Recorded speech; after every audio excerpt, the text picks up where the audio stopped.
When it comes to preserving pork, the Amish have some pretty impressive methods that make our obsession with fridges look a little ridiculous. I mean, here we are worrying if the chicken leftovers are safe after a day in the fridge, while they're out there preserving entire pigs without so much as a plug socket. The Amish approach is about keeping things simple and practical, and it all ties into their lifestyle, which is all about self-sufficiency. They don't rely on the latest gadgets or even electricity most of the time. Instead, they use methods passed down for generations, methods that have kept entire communities well-fed through the harshest winters. And let's be honest, it's also incredibly eco-friendly. Not a lot of single-use plastic, preservatives, or anything with ingredients you can't pronounce in Amish pork preservation. It's all natural, minimal, and, if we're talking taste, delicious. The Amish have taken smoking meat to a whole new level. No gadgets or fancy smokers, just smoke, wood, and know-how. Now, if you've ever tried backyard smoking, you know it's hard to get right. You might have even turned a perfectly good piece of meat into something that resembles a charred rock. The Amish, though, make it look easy. This isn't the kind of smoke that fills the air when Uncle Bob decides to experiment at the BBQ. Amish smoking is a process that goes back generations, designed to keep pork not just tasty, but edible for months, even without a single ice cube nearby. They use a simple process where smoke does all the work, flavoring and preserving the meat in a way that keeps it good for ages. And the smell. Let's just say it's probably the kind of thing that would drive a vegetarian mad. What's interesting is that Amish communities often set up smokehouses for this very purpose, sometimes not far from their homes. Imagine having a whole building just for smoking meat. Not a bad way to use a spare shed, right? Inside, they hang cuts of pork, allowing them to absorb the smoky flavors over days or even weeks. And the choice of wood here is essential. Hickory, applewood, and maple each give a different taste. If you've ever tasted a slice of perfectly smoked ham, you know there's something different about each bite, thanks to the wood itself. And there's some science behind it too. The smoke contains compounds that not only add flavor, but also create a protective barrier on the meat's surface, slowing bacterial growth. And here we are, over here, using garlic powder to keep things fresh. Now, there are actually two types of smoking: cold smoking and hot smoking, and each has its own benefits. Cold smoking might be the closest thing you'll get to magic without a wand. The temperature stays low, really low, just enough to infuse the meat with flavor without cooking it. Cold smoking can take days and keeps the pork looking raw, but tasting anything but. It's the reason why smoked pork can last months. Hot smoking, on the other hand, does cook the meat, which means it's faster but still just as flavorful. The Amish tend to use cold smoking more often because they're playing the long game. They don't need that ham ready by Sunday. They need it preserved for next season. And a good cold smoked ham can last up to 6 months, hanging quietly in a cellar or pantry until someone's ready to slice off a piece. Meanwhile, the rest of us are out here tossing things the minute they hit the best buy date. And let's talk about flavor. Amish smoked pork isn't just food, it's practically a local delicacy. Each bite is packed with intense, smoky notes and an aroma that can fill a room. A smell that might even tempt the family dog to master the art of opening doors. The key to getting that perfect smoky flavor is patience. They don't just throw the meat in and call it a day. It's a careful balance of temperature, timing, and wood choice. The wood itself is usually sourced locally, another example of how the Amish keep things close to home and sustainable. It's like a wine pairing, but instead of choosing which cheese goes with your drink, they're matching pork cuts with the perfect wood. Applewood, for example, adds a subtle sweetness that complements bacon like a dream, while hickory packs a punch, ideal for robust cuts like ham. Now, smoking might seem straightforward. Hang up the pork, let it smoke, call it a day. But in the Amish world, it's a whole process that involves knowing just how long to smoke each cut. Thin slices get less time, while thicker cuts take longer to ensure the smoke works its way into every fiber. If you cut a piece of Amish smoked pork, you'll see that smoke ring, that dark edge where the flavor has seeped in. And if you've ever wondered why your smoked ham doesn't quite taste like the real deal, it's probably because the Amish don't rush. Their smoking process is slow, methodical, and deeply rooted in tradition. They could probably teach a class on it if, of course, the Amish were into teaching classes on food preservation. When you compare their smoking methods with our modern-day approach, it's a bit humbling. While we're out here marinating meat in the latest flavors and hoping it doesn't taste like last week's BBQ sauce, they're quietly making some of the best smoked pork around, with nothing but wood and patience. When it comes to preserving meat without any refrigeration, nothing quite matches the simple genius of lard. Yep, that's right. Plain, old-fashioned pork fat, and a lot of it. Imagine you've just smoked or cooked a batch of pork and you want it to last, a good year or so. The Amish know exactly what to do. Cook up a pot of lard until it melts into liquid gold, then pour it over the meat until it's completely sealed. Think of it like a fat bubble wrap for pork. Once the lard cools and hardens, it forms a barrier that keeps air and bacteria from reaching the meat. No air means no spoilage, and the pork stays juicy and tasty, ready to be unwrapped like a little gift whenever hunger strikes. I know what you're thinking. Lard? Really? Yes, really. For all of our modern food science, this ancient trick of sealing meat with fat has been a lifesaver for centuries. It's even more effective than plastic wrap or those vacuum-sealed packs you see at the store. The only product we'll ever promote on our channel is a book by Claude Davis, a veteran prepper, about 126 superfoods and preservation methods from crisis times like the Great Depression and wartime that are impossible to find elsewhere. We decided to promote his book because we are the last generation able to share these techniques and superfoods to our children or grandchildren. It would be a shame to see this information about highly nutritious foods and preservation methods to survive crises disappear. You can also find a book about herbal remedies from Nicole Apelian on their store. If you're watching this on TV, you can look up our channel, Frugal Solutions, on your phone or tablet and find the books by clicking the link in our channel description or any other video description. And for the Amish, it's not just practical, it's downright essential. They don't have refrigerators or freezers out in their barns, and they're not about to trust next month's dinners to chance. Besides, lard is already a byproduct of butchering a pig, so nothing goes to waste. They just render down the pork fat, turning it into a smooth, creamy substance that's ideal for sealing and flavor. This isn't some passing trend either. Sealing meat with fat goes back to ancient times.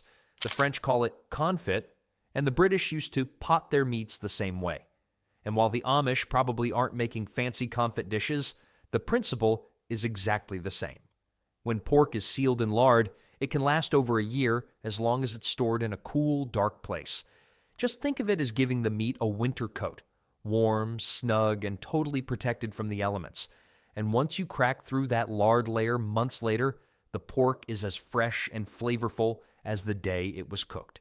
Makes you wonder why we bother with all those vacuum sealers and high-tech gizmos in the first place. Lard doesn't just protect the meat, it actually enhances the flavor. Over time, the pork absorbs a hint of that savory, slightly sweet taste, giving it a unique richness that's hard to describe unless you've tried it. And if you've ever had food that's been frozen a bit too long, you know it often gets that bland, stale taste. But with lard, it's the opposite. The flavor stays locked in. Imagine digging into a pot of preserved pork in the middle of winter, knowing it's been sitting in that same fat blanket since last spring. The flavor is intense, comforting, and delicious.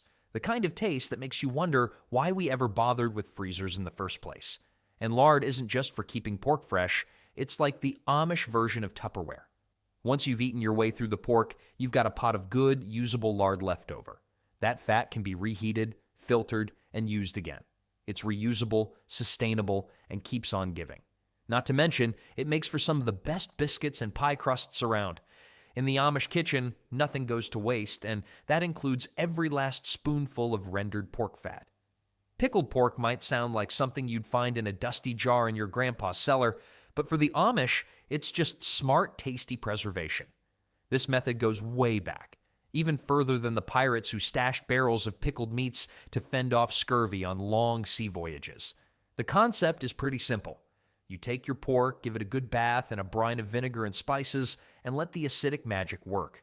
That tangy vinegar does more than make the pork taste interesting. It actually creates an environment hostile to bacteria. In other words, vinegar's got some serious chops when it comes to keeping pork safe to eat for months. Now here's a fun twist. Pickling isn't just for the pork. It's an Amish habit to pickle just about anything edible. You name it. Onions, carrots, eggs, even watermelon rind. Don't knock it till you try it. The Amish take the same concept to pork, submerging cuts of meat in vinegar with a few spices, which not only kills off harmful bacteria, but also makes the meat flavorful, tender, and uniquely tangy. And if you're thinking that vinegar-soaked meat sounds a little intense, you'd be surprised. When properly pickled, pork comes out tasting like a whole new food group, one that's surprisingly satisfying and won't go bad anytime soon. The cool thing about pickling is that it lets you experiment with flavor. The Amish might add peppercorns, mustard seeds, garlic, bay leaves, pretty much any spice they've got on hand, to give their pork a signature taste. And sure, you could argue it's an old-fashioned way to spice things up, but that's the beauty of it. There's something timeless about this method. It's practical, tasty, and definitely unique. Besides, what's not to love about having pork that you can pull out of a jar ready to eat months after you first made it? It's like having your own meat cellar without the actual cellar or the power bill. While we're busy stocking our fridges and panic Googling food safety times, the Amish are sitting pretty with pickled pork that could outlast most canned goods. You don't have to worry about mysterious freezer-burned meat hiding in the back. Pickled pork doesn't disguise itself. And maybe you'll think twice about chuckling at that old pickle jar next time. After all, it's been keeping pork tasty and safe longer than any freezer aisle has been around. Let's talk about the original preservation powerhouse, salt. Yep, this humble mineral has been saving pork and many other foods from spoiling for centuries, long before refrigeration was even a daydream. The Amish take full advantage of this ancient, no-nonsense method, rubbing down slabs of pork in salt and leaving them to dry until they're transformed into savory, long-lasting goodness. It's a straightforward process, really. The salt draws out moisture from the meat, creating an environment where bacteria are as welcome as a mouse at a cat convention. Without moisture, those little bacteria just can't survive, and your pork stays safe and tasty for months. Curing pork Amish style doesn't just mean pouring on a few sprinkles of table salt. They're not shy about it. You're looking at a heavy-duty layer of coarse salt and maybe even some added herbs or spices which the Amish might throw in for extra flavor. A thick coat goes over every inch of the pork. Then it's set aside to work its magic. The salt takes its time, days or even weeks in some cases, seeping into every layer of the meat, slowly but surely transforming it into a salt-cured masterpiece that can last through months of storage. And as much as it sounds like a salty overkill, this method is precise. Oversalting doesn't just preserve the meat, it can actually enhance the flavor, making each bite an experience in itself. It's like nature's original marinating, but with a lasting twist. Sure, we might be tempted to treat salt as just something to add to fries or pretzels, but the Amish give it full respect as a natural preservative. Once the meat is well cured and dried, it can handle storage conditions that would turn modern pork into a science experiment. No special equipment is required, and you don't have to fuss with temperature settings or backup generators. The Amish simply wrap the cured pork in cloth or paper, hang it up, and let it age in a cool, dry place, where it develops deeper flavor as the weeks roll on. It's funny to think about, really. Here we are, tossing out leftovers that have been in the fridge for just a few days, while a hunk of salt-cured pork could sit in a cupboard for months and still be perfectly safe. For us, the line between safe and maybe not is sometimes so slim. But for the Amish, salt-cured pork is a reliable food source that doesn't need a backup plan. It's the kind of solution that's both simple and ingenious, requiring no more than some patience, a little expertise, and a heap of salt.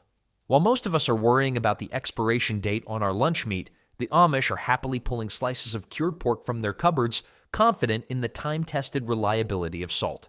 In an Amish kitchen, if it's part of the pig, it's fair game.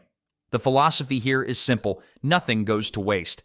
When you spend months raising an animal, feeding it, and caring for it, the idea of tossing any part of it out feels as wasteful as leaving half a birthday cake untouched. And if you think that the only good parts of a pig are the chops and the bacon, well, the Amish would like a word. It starts with the basics, sure.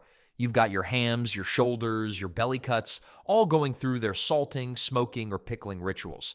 But then you also have things like scrapple, a mixture of pork scraps cooked down with cornmeal into a loaf that's sliced and fried for breakfast.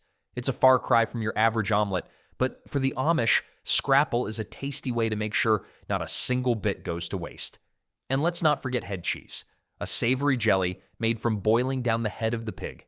Sounds intense, right? But when it's all said and done, it's just another part of the Amish tradition of making sure every bit of that pig has a purpose. It might sound like a lot for us who are used to buying only the neatly packaged parts of a pig at the grocery store, but for the Amish, every part has a place, and every piece is a gift. Even the organs don't go to waste. Liver turns into liverwurst, and trotters, or pig's feet, are sometimes pickled for a snack. You'd be hard-pressed to find an Amish farmer tossing aside any part of the animal they've worked so hard to raise, and they've got a knack for creating recipes that highlight these lesser-known cuts. For the Amish, the pig is more than just a source of food. It's a testament to self-sufficiency and respect for what nature provides. While some parts of the pig might make you think, who eats that? The Amish have recipes going back generations that make sure every part is used and appreciated. And when you think about it, there's something pretty genius about that. In an Amish community, Butchering Day is an event that combines the serious business of preserving meat with a healthy dose of neighborly socializing. Think of it as a block party with a purpose. Families and friends gather together to make sure everyone's pantry is stocked with pork for the winter. While some of us consider getting together as piling into a house with chips, dips, and streaming shows, the Amish take their gatherings a bit more seriously. Butchering Day is less about snacking and more about teamwork, tradition, and knowing that you're doing something important with the people who matter most. Butchering Day is usually set aside during the colder months, when the weather acts as a natural refrigerator to keep the fresh pork cool as it's being processed. Whole families show up, each person armed with a task. The little ones might be set to keeping the fire stoked or holding containers, while the more experienced butchers take on the carving and portioning. It's not just slicing and dicing, though.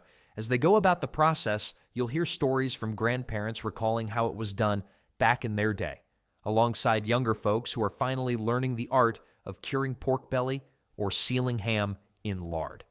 Every skill gets passed down, hands-on. It's tradition in motion, and you can imagine the sense of pride that comes with knowing you've learned a skill your great-grandparents could do in their sleep. And let's not forget that while the work is steady, there's also plenty of humor and laughter mixed in. It's a day of lighthearted teasing, swapping tips, and maybe even a joke or two about how the neighbor's last batch of sausage tasted extra smoky, code for burnt. At the end of the day, everyone walks away with full containers and hands that probably need a good scrub, but it's worth it. These hours of labor pay off, not just in what they've preserved, but in the memories shared and the feeling that they're keeping a tradition alive.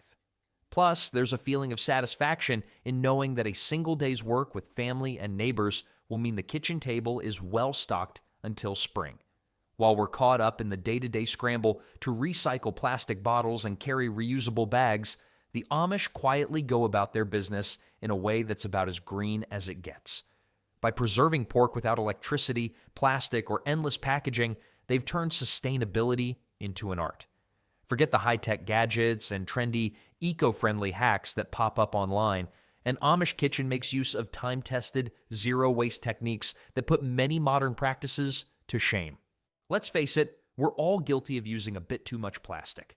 Even if you're religious about your reusable straws, think about how much single-use packaging we go through. The Amish, however, keep things old school.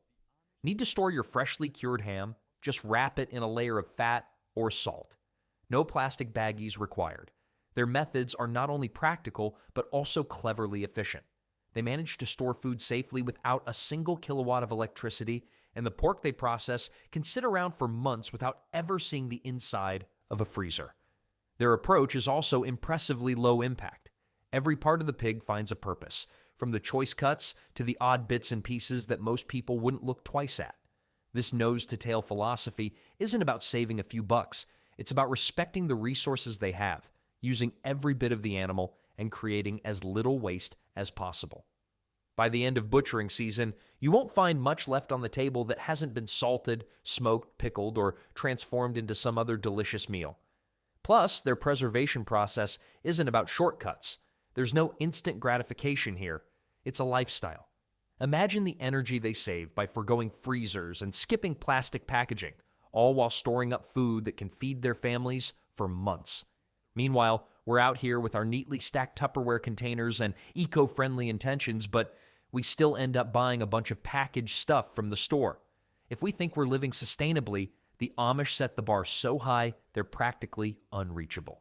The beauty of these old school methods is that they come with a built-in eco-friendliness that's woven right into the community's way of life. While most of us are busy debating the latest green trend or remembering to bring our grocery bags, the Amish have it figured out. And for them, sustainability isn't a separate category or lifestyle. It's just the way things have always been. Of course, it's not all sunshine and perfectly preserved pork in the Amish world. Imagine you're living without a fridge, freezer, or any fancy gadgets, and still trying to keep your bacon fresh all year round. Sure, these old-fashioned methods work wonders for the Amish, but they come with their own set of challenges. Let's start with the time commitment. Preserving pork the Amish way doesn't just take a couple of hours on a Saturday. It's more like an all-day, maybe all-week affair. Rubbing salt into meat, boiling down lard, and building smokehouses don't exactly make for a relaxing weekend. This process requires serious time, energy, and patience, something not all of us modern folks are accustomed to. And let's talk storage. After you've gone through the labor-intensive steps of salting, pickling, or smoking your pork, you can't just toss it on a countertop and forget about it. The Amish have specific storage conditions, from temperature-controlled basements to dark, cool cellars, things that most of us would struggle to replicate. Storing these preserved meats is a bit of an art, and not everyone has the setup or the space for it. Leave a cured ham hanging in your hallway closet, and you might just attract the entire neighborhood's raccoon population. Then there's the potential for things to go south if you're not meticulous. If you miscalculate the salt in your cure, get sloppy with your lard seal, or forget to keep your smokehouse temperature low, you're not just messing up dinner, you're risking food spoilage. That's a level of risk we're not used to in a world where expiration dates do all the thinking for us. Even in the Amish community, mistakes can mean lost time and hard work, and most importantly, lost food. A valuable resource when you're living off what you produce. So, while salt-cured pork might sound quaint and nostalgic, remember, it can also start looking more like a fossil than a meal if it's left too long or stored wrong.